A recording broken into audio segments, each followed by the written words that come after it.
আজকে ছাত্র যুবকেরা যে কাজটা করেছে, আমরা অনেক রাজনৈতিক বিবেচনা করতে পারি নাই। তারা যে উদ্যোগ নিয়েছে, সেই উদ্যোগের প্রেক্ষিতে আজকে আমাদের এই দেশের যে গণতান্ত্রিক অধিকার বঞ্চিত মানুষেরা একটা সুন্দর যে আগামী দিনের আশা করছে। একটা আদর্শ জেলা সারা বাংলাদেশের মধ্যে, ভালোর তো কোনো শেষ নেই। আমরা এই জেলাটিকে আরো ভালোভাবে সাজাতে চাই, আর সেজন্যই কিন্তু আমরা এখানে বিভিন্ন নেতৃবৃন্দ সমবেত হয়েছি। আজ বাংলাদেশ যেমন আনন্দের বন্যায় ভাসছে, একই সাথে আমরা কিন্তু ব্যথিত, আমরা কিন্তু আতঙ্কিত এবং শঙ্কিত। কিছু কিছু অনাকাঙ্ক্ষিত ঘটনা যেগুলো আমাদেরকে ব্যথিত করছে, আমাদেরকে নিরাপত্তাহীনতায় নিয়ে যাচ্ছে। বিভিন্ন জায়গায় হামলা হচ্ছে, হুমকি দেওয়া হচ্ছে, প্রতিহিংসামূলক অনেক ধরনের কার্যক্রম সংঘটিত হচ্ছে। তাই আমার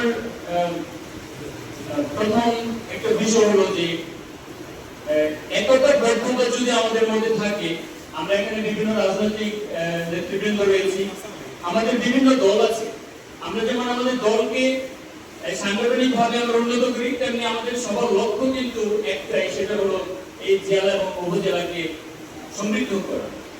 এবং তারা ছাত্র, এখন তাদের প্রধান কাজ হচ্ছে পড়াশোনা।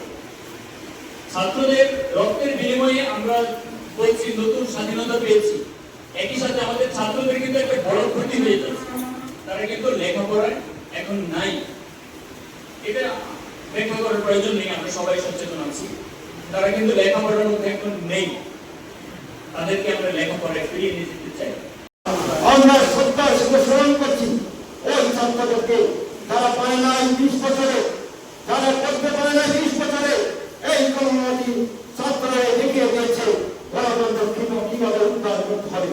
আমি সবাই আল্লাহর কাছে শুকরিয়া আদায় করি, আল্লাহর কাছে প্রার্থনা করি যারা এই আন্দোলনে শহীদ হয়েছে, তাদের প্রতি শ্রদ্ধা করে আমরা তার আত্মার মাত্র আত্মা করি। আগে গতকালকে রাতেও আমাদের পরিষদের অভ্যন্তরে আমাদের তথ্য অপর অফিস এবং আমাদের মৎস্য কর্মকর্তার অফিসের আপনার হচ্ছে তালা কেটে ভেতরে প্রবেশ করে বিভিন্নভাবে কিন্তু জিনিসপত্রগুলো বিশৃঙ্খল করে রেখে গেছে।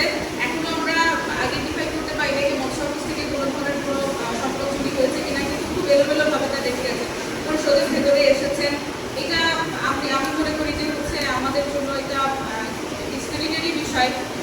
তো আপনারা সবসময় আমাদেরকে আশ্বস্ত করছেন। আসলে আমাদের এখানে খাদ্য গুদামের আমাদের হচ্ছে উপজেলা ফুড অফিসার তিনি বলেছেন যে হচ্ছে আমাদের সবচেয়ে বড় গুদামটা কিন্তু আমার পরিষদের সাথে।